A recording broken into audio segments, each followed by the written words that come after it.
Mutual Radio Theater, a new adventure in radio listening. 5 nights of exceptional entertainment every week. Brought to you in Elliott Lewis's production of the Mutual Radio Theater. Our story, The Last of Scrooge, by Ken Gerard. Our star, Hans Conried.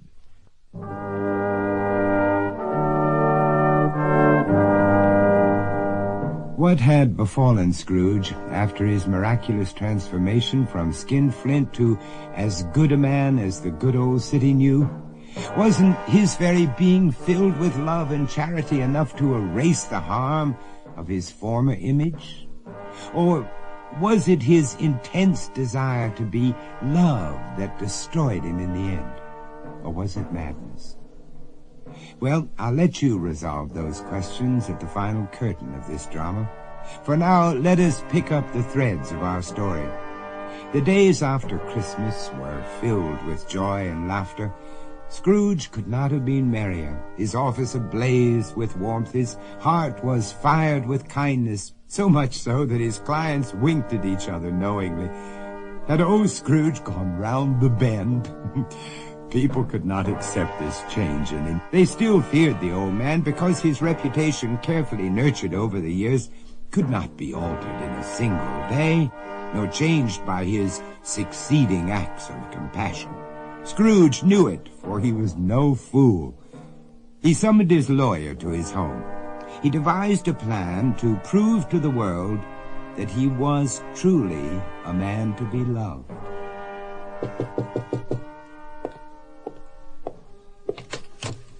Oh, Mr. Campton. Come in, sir, please. Yeah. How are you, Ebenezer? Oh, never better, thank you. Come, Mr. Campton. We'll sit in the parlour and enjoy a roaring fire whilst we talk. Well, you've repainted the entire house. Oh, indeed. I couldn't look at those drab walls another day. How I lived here in such depressing surroundings beyond me. Oh, yes, Mr. Campton. A new life is ahead of me. I relish the days. I want to live each moment to the fullest. I want others to enjoy it also. That's why I asked you here. Please sit there. No. Take a seat by the fire. Well, I marvel at your change, Ebenezer. It was quite sudden, but nevertheless, welcome. Well, if it hadn't been for the spirits, I never would have come to my senses. Spirits? Of course. First it was Marley's ghost, then the ghosts of Christmas, but the last idiot apparition, a phantom in black, was the cruelest. Oh, Mr. Campton, he showed me the future, and it was horrible. I had died unwanted, alone. But the worst was the death of Tiny Tim. I could not bear that sight. You had visions of your own death? Of course. I saw the future and the past. It was then that I realized my entire life had meant nothing. I'd thrown away everything I loved. I was consumed by suspicion and hate. I knew I had to change. No, I knew I had to give, Campton. Give love and receive it in return. And that's why I've asked you here. Yes. These visions, did they ever speak to you before? No. Did you saw Jacob Marley's ghost? I spoke with him. Poor Jacob was in chains. I see. And did you talk to other visions? Oh, naturally. And I flew with him. We passed through the walls and were transported to old Fezziwig's house. You say you flew and walked through walls? Several times. Ebenezer, have you told others this tale? No, I don't think so. Good. Let's keep it our secret. The others might... some could get the wrong impression about the entire episode. I believe you understand, don't you? No, my dear Mr. Campton. I'm not crazy. I'm cured. The visions, the ghosts, and Jacob's warning have given me a clearer picture than ever before. Oh, I'm quite sane. Oh, no, I didn't mean to imply anything. Oh, I know. It all seems so mad, so topsy-turvy, that I should turn over a new leaf and attempt to right my past mistakes. Call them dreams or visions, whatever you wish, it doesn't matter. The important fact remains that they changed my life for the better. Yes, well, probably they were dreams. Often nightmares prod us to action where sweet reveries lull us into complacency. Now what are we about? A new will, a lawsuit? I'm at your disposal. Oh, better than that, my dear Mr. Kempton. I want to dispose of all my earthly goods before I die. Well, that's simple. I can draw up a will in 2 days. Do you have a list of the bequests and the heirs? No. I want to give everything away now, tomorrow. You jest? I mean, are you planning to enter a monastery? Oh, absolutely not. I thought you through to the last detail, to the last cup and saucer. I want people to enjoy my wealth while I am still alive. This is incredible. Ebenezer, you have to reconsider the idea. Now, where would you live? Who would care for you? Who would run the business? No, patience, my dear friend. I have it entirely settled in my mind. Oh, no, this is folly. It's madness. Oh, hardly. It's love and kindness I'm offering to repay those who endured my wrath and cruelty. Mr. Kempton, I must do this with your help. I must show those who snicker behind my back and call me fool that I am a loving fool. But you mustn't pay any attention to idle chatter. They'd malign the angels if given half the chance. Oh, but I have to clear my name. Scrooge. The very sound has become synonymous with an heart of flint, with a grasping old man laced with hate and greed. Suppose your name rang the devil's bell in others' hearts. Oh, I pray that may never happen. My name is my cross, my burden. I must cleanse it of the very poison with which it infects the air. Each time a child points a finger in anger and utters Scrooge at his victim, my soul shrivels. I detest my name. I loathe it as much as I loathe what I've done to others. I want to burn the word from our vocabulary. I will not go down in history as a villain. Oh, help me, Captain. Please help me right monstrous wrongs. Help me clear myself before I die. I want to be loved. I will buy my share of devotion, if it's necessary. And Kempton did assist Scrooge, though rather unwillingly. The concept was simple. Scrooge intended to give away all his possessions, his house, his furniture, the silver, and even the second set of china dishes. All this was to go to the Cratchits. Additionally, he set aside money for each of their children. Kempton shook his head with disbelief, but Scrooge was insistent. He made Kempton draw the papers with such clarity and precision that there could be little doubt who was to receive what. Scrooge made certain that everybody had a fair and equitable share of the fortune. To his faithful nephew, Fred, Scrooge would sign over 75% interest in his counting house. The remainder would be given to Bob Cratchit. Dutifully, Kempton drafted the proper legal documents and placed them in front of his client for his signature. I wish you'd reconsider this plan. Oh, why, if it brings such joy to others and relieves me of my troubles? Money cannot bring you happiness, Kempton. How well I know that. My house is nothing without laughter resounding off its walls. A business cannot thrive unless it gives service. No, my mind is made up. I shan't be free until the Cratchits are in this house and Fred is in charge of my firm. Now, here must I sign the deed. Here, and once more on this document.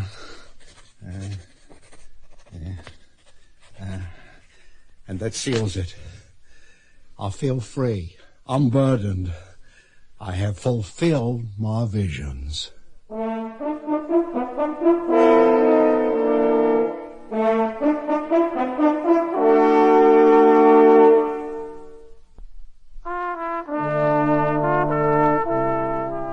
With a scratch of a pen, Scrooge had signed over all his assets to the Cratchits and his nephew.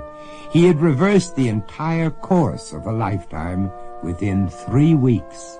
Scrooge leaned back in the dark leather chair, satisfied that he had unburdened his soul and brought happiness to everyone.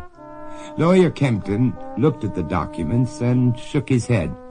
It seemed foolhardy to give away the house, the business. Certainly Scrooge was acting rashly, or was it irrationally?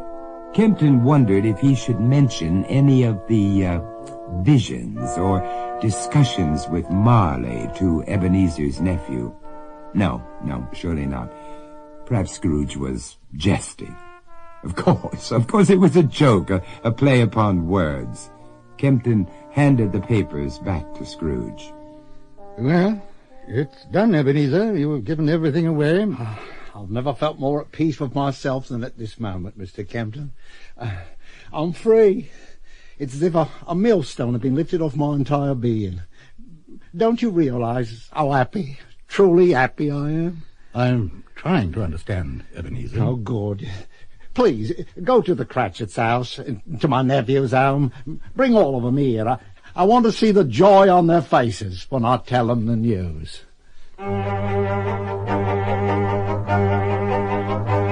In several hours, the Cratchits, the nephew Fred and his wife Anne, and Mr. Kempton were assembled before the fire in Scrooge's parlour.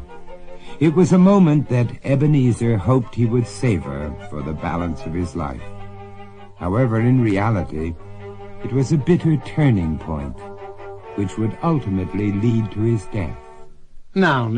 Sit here, Mrs. Cratchit. Oh, thank you, Mr. Scrooge. Are you comfortable, Anne? Why don't you take my chair?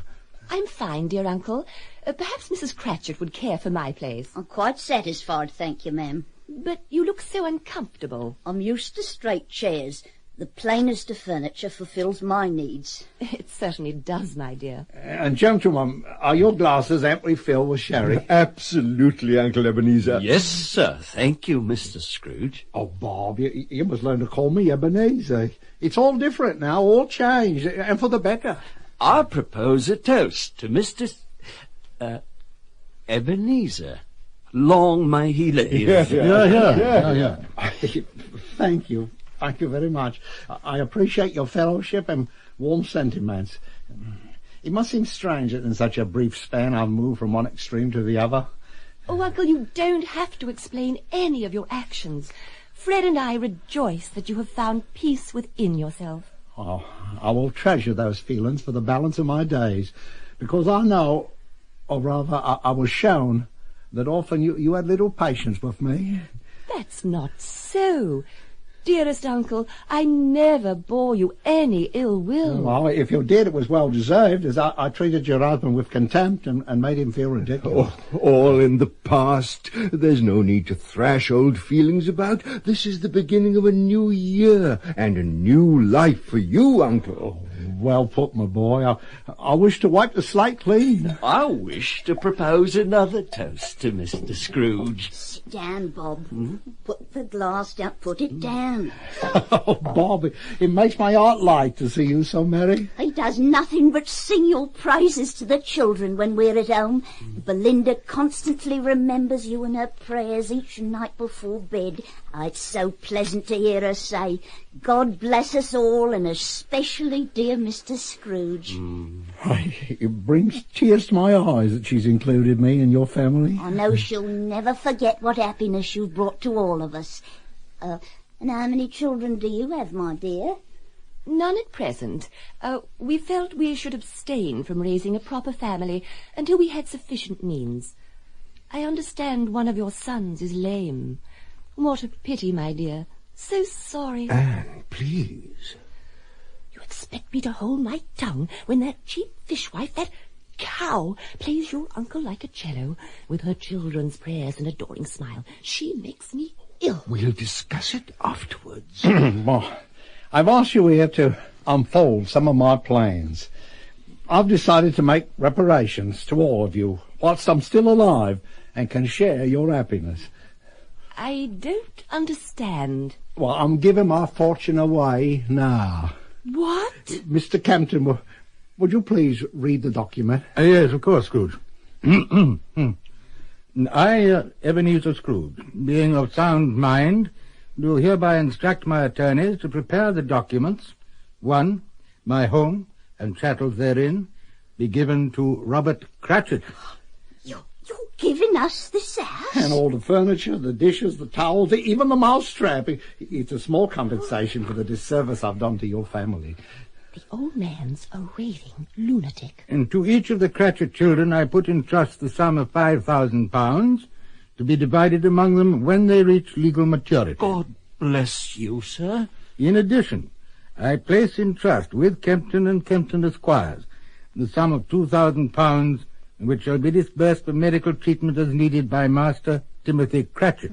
You have our Tim's undying love. And fourthly, I give to my faithful friend Robert Cratchit the sum of £3,000.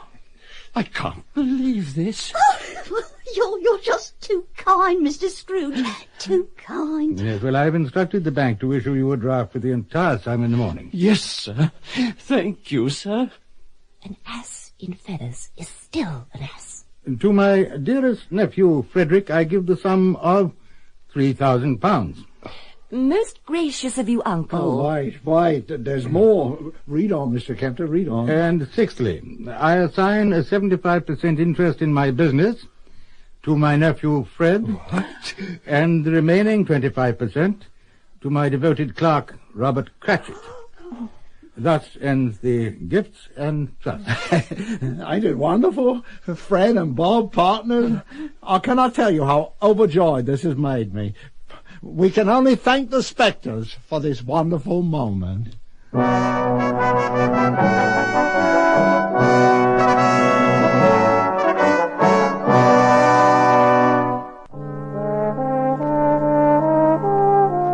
Scrooge's revelation stunned Mrs. Cratchit and his niece, Anne. Both women smiled politely, but inwardly seethed with anger and jealousy. Lawyer Kempton watched their show of happiness, realizing that beneath the charming veneer, they hated each other. Mr. Kempton, did you hear what Mrs. Cratchit said? No, I didn't. I'm sorry, Ebenezer. I was rereading the deed to your house. We want Mr. Scrooge to live with us. Well, it wouldn't seem right to have him give up his comforts, even though we'll be there. Isn't that right, Bob? Oh, for certain. The children would love to be with you. Tiny Tim already thinks of you as his grandfather. You hear that, Mr. Kempton? I'm a grandfather. Yes, you're very lucky, Ebenezer. Very lucky. Oh, it'll be wonderful. Mr. Scrooge sitting by the fire, reading to the children and helping Bob to learn the business and spoiling Belinda with treats. We'd be a real family, a very happy family. Oh, you see, Mr. Kempton, you say it's a dream come true. I hope so. I sincerely do. Mr. Kempton, don't be so worried. Of course the Cratchits will take good care of Uncle Ebenezer. Isn't that right, Mrs. Cratchit? Well, yes, of course. We'll always have a place for him. See, it's settled. I'm delighted. But, well, never mind. Now, Anne, speak on. I sense something's bothering you. It's not my place, Uncle. No, I insist. What is it? I was thinking how the Cratchits needed time, especially those darling children, to acclimate themselves to their new home. I guess it's foolish, but I would want to have matters settled, settled, before I could graciously receive any visitors or relatives. Oh, yes, I understand. You're quite right. I'm selfish. The Cratchits should be alone when they take possession of the house. Oh, not at all. Well, we want you to stay. Tell him, Bob. Perhaps Miss Anne has a point. Not that we don't want you, Mr. Scrooge, but the hubbub of the children might be disturbing to you. Children aren't any trouble. And this still is Mr. Scrooge's residence. Oh, no, dear lady. As of this day, this is your home. Why don't you stay with us, while the Cratchits acquaint themselves with newer surroundings? Oh, yes, I insist, Uncle. There's more than enough room. The change would do you wonders, and we can discuss the details of your business at leisure. You see, I want to take advantage of your years of knowledge in order to make Scrooge and Marley thrive. Oh, there's great sense to this. Indeed, I'll pack this afternoon and I'll come round for dinner. Oh, I'm so disappointed. Won't you reconsider, Mr. Kempton? Beg him to stay. I feel as if I'd forced you out of the house. Odious woman. Harpy. I've won, you snivelling witch. You might own the house, but I'll have him. I wish I could tear those blonde curls out of her head. I'll have you back, you old man, before she's poisoned your mind. True to his word, Scrooge moved in with his nephew, while the Cratchits took possession of the home. Daily, Scrooge would accompany Fred to the counting house, where they would pore over loans and interest rates and collections. Bob Cratchit often listened to their discussions, but inevitably returned to his desk to add columns of figures. Ebenezer was pleased that his nephew had such a grasp of the business, and expressed his pleasure to Anne that evening at dinner. Oh, Anne, I marvel at your husband's ability. He's learned my business within days. You're too kind. I'm sure there's much more for him to know. What took you years of wisdom and experience to understand can't be understood in such a short time. You flatter him, Uncle Ebenezer. Oh, indeed not. I thank the spirits that I had the good sense to turn everything over to Fred. Not everything, but we're more than satisfied. Your company is payment enough. A toast to Uncle Ebenezer and the spirit of Christmas. Oh, spirits, Fred, spirits. I hope they haven't bothered you since you've been here. Oh, not at all. I only talk to Jacob at night. You've seen Jacob Marley? Oh, yes. Every night as I lie in bed and wait for him to materialise. And then we talk. For hours. I've told him how happy I am, how Fred's progressing, what's happened to the Cratchits. Oh, Jacob is pleased, very pleased. They're dreams, Uncle, like the other time. Well, dreams, if you wish, but Marley does visit with me. Have you ever discussed these apparitions with Mr. Kempton? Oh, certainly. He knows all about them. There's nothing I would hide from my attorney. Most sensible, Uncle, and most important. Did he feel the spirits had guided you unwisely in the past weeks? Wow, you know Mr. Kempton, he's a man of logic, of fact. His mind, it works like a clock. He thought my voices were a fever that had swayed my judgment. Poor man, he has little imagination and too much reason. Did he question your actions? Did he feel giving your home to the Cratchits a sound decision? Well, it wasn't his decision or mine. It was the will of the spirits. I've told you that before. Anne and Fred sat facing each other in the parlor after Scrooge had gone to bed. Despite their silence, they thought along similar lines. Finally, Anne spoke. I'm glad he's insane. Oh, you mustn't say that. Oh, you want him living here the rest of his life? You want to hear his wheezing and hacking in the dead of night? Or do you want to remain partners with a simpleton, a petty low-class fool whose main ambition is to add rows of numbers? You want that, dear? I'm the laughing-stock of our circle because my husband shares a business with a clerk. He's harmless. He's there. I want him judged incompetent. I want the lawyers to pore over all the legal documents he's prepared and find them the work of a deranged old man, a madman. I want her out of that house. I want her groveling in the streets and her children picking rags. Stop. Your cruelty goes beyond reason. They're harmless people who have never had anything. Let them live. Be content, Anne. Be satisfied. Oh, my darling, I only want you to receive your rightful share. Of course, the Cratchits are entitled to something, but what? He has given them much more than they deserve. Am I wrong? Can you honestly tell me that the house is rightfully theirs, or that you cherish the idea of sharing your efforts with Bob Cratchit? What should we do? Have Scrooge declared unfit, throw the issue of property into the courts, let them find for us. It's out of our hands. Once he's examined, they'll know he's mad. Let the spirits help him then. We've waited too long to let this opportunity elude us. We'll have Kempton act in our behalf. Yes, let him institute the proceedings. Scrooge is mad. I want him locked in the darkest corner of the asylum. Let him tell the rats and the spiders about Marley and the visions. What's that? Who's there?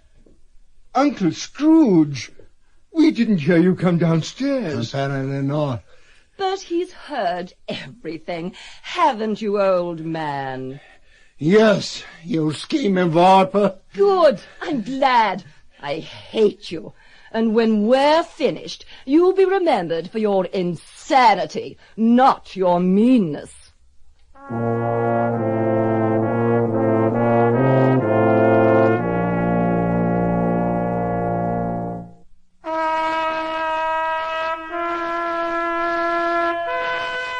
Scrooge ran from the house in the dead of night.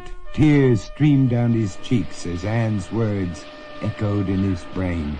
Help me. Oh, dear God. Turn this horror from a reality into a simple nightmare. Let me wake in my bed. Please, please let this be a tortured dream as penance for my sins. Cold. I'm cold, inside and out. Where to, Scrooge? Oh, he's not yet lost. I'll go home. To my fire. Yes, to my house. What's done can be undone. I'll be myself again. Open! Open! Upon my soul, Mr. Scrooge. Oh, damn your soul, close the door. Yes, sir. You're soaked to the skin. Come, sit by the fire. Move aside, you fool. Who is it, Bob? Oh, Ebenezer! Oh, you're sopping. Bob, get his robe and some blankets. Oh, quickly, men. Oh, give me your coat. Take it. Turn the chair. Facing the fire, you farce. Yes, sir. Fetch my comforter and get out. I said get out, didn't you hear me, you fat-faced little gutter snipe? Get out. Ill, sir? Ill? No, I'm cured. And I see you for what you are. You get out now. Oh, well, so this is your niece's handiwork. Well, she's done a proper job, and in such a short time, with that pompous witch. Oh, you're all witches. Lying, ungrateful troll. Shut your mouth, you old man. How dare you? Get out of my house. Take your pack of disgusting children, your feeble-minded husband, and get out. You sit down. Sit down and be still. Well, I'll have the bailiffs throw you out into the deepest part of the prison and make sure that your brats never leave the workhouse. If you speak once more, just once, I'll bend this poke across your wretched head. You see? No. I loathe you, Scrooge. I've hated you for years. Even this Christmas dinner of ours stuck in my throat when Bob raised his glass to you. Founder of the feast, indeed. Why, you're an odious, stingy, hard, unfeeling man. Your name casts an evil shadow on this ass. My ass, you old fool. Well, it belongs to me now. Well, not for long. You'll be out of here tomorrow. Campton will see to that. Oh, hardly, dearie. Didn't you sign the deed over to us? Didn't you give freely and without stipulation the money to the children and a share of the business to Bob? You did all that. It's signed and ours. All ours. Oh, not quite. You see, my dear, I'm going to contest the transaction. I'm going to have the whole matter reversed. I'll bring my case on temporary insanity brought on by food poisoning. Then everything will be thrown into a conservator's hands, Mr. Kempton's hands, and you and these miserable brats will be forced from my home. Scrooge will be Scrooge once more. I see you dead before one of my children sleeps among the lice and roaches again. You'll burn in hell if you deserve. Insane. You're just mad, but to my advantage. Look at you, dressed in sopping clothes. Well, you're just nothing but a raving lunatic. What's signed and sealed will never be undone by the likes of you. Your darling niece has played the hand for both of us. Now get out, Scrooge. Get out of my house. Let the wind and rain freeze your wretched heart. Contemptible slut. No. Put that poker down. Don't come near me now. Get out, you filth. Don't you dare touch me with out. that. Don't. Run, old man. Run to your death.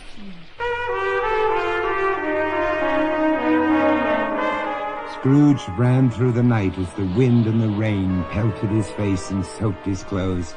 The rain turned to sleet and the wind howled around the corners of London's deserted streets. Scrooge's eyes glistened like a man possessed. He scurried from building to building like a hunted animal. Finally, exhausted and shivering, he pounded on Mr. Kempton's door. Oh, my God. Ebenezer, come in, man, come in.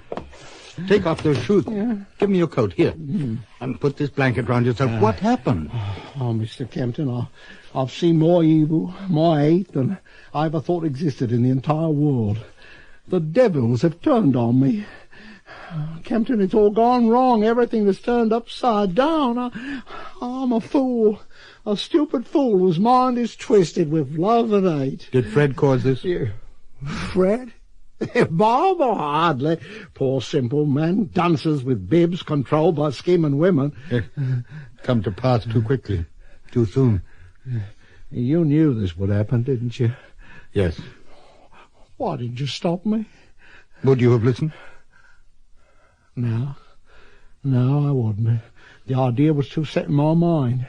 My emotions would have rejected the best of reason. Well, now, enough sadness for one night. You'll take the spare bedroom and we'll talk in the morning. Kempton, am I insane? Well, it's not the time to discuss these Am I, Kempton? Am I? I think your heart has been filled with anger for years, and it forced you to act unreasonably. Your hatred of mankind certainly stems from the irrational, as do your actions of hate. I've always known you were a man possessed with unspeakable pain and with a galaxy of fears. That's true. It's quite true. I didn't want to become what I've become. My life was, and it still is, it's a living hell. Oh, no, hush. Now, let's leave this until the morning. Captain, I've never been loved. Oh, please, Ebenezer. It's a fact. How can anyone give love when they've never received it? I was always the outcast. My father detested the sight of me. I never knew why. What had I done except being born? Captain, I've been so alone, so lonely. I only wanted to spend the last years being loved. Being loved.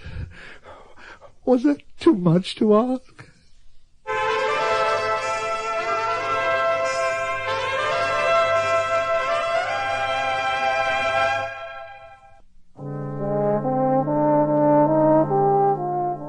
Kempton guided Scrooge up the stairs and into the spare bedroom. He closed the door, leaving the old man to prepare himself for bed. Poor Ebenezer, he thought. Poor demented man. A whole life wasted.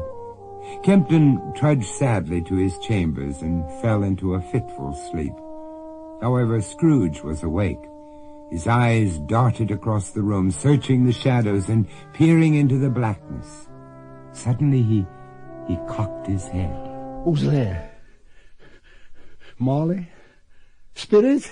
Is that you, Jacob? Speak to me. Who is in this room? I can't see you. No more. Haven't I paid enough for my sins? Aren't you satisfied? I can't take no more suffering. My whole life has been a punishment. What more do you want of me? Father? Father, is that really you? What? Follow? You want me to follow you? Oh, gladly. You sorry?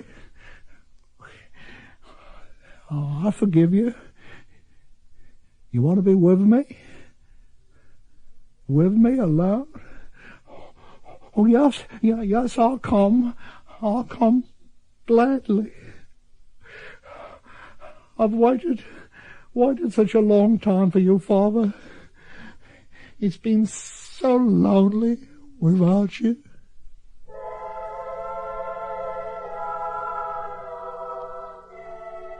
They found him the next morning. He was frozen to death on a bench in Hyde Park. He was just another faceless old man who was buried in a pauper's grave on that bleak winter. Kempton never suspected he had died, and the others didn't care.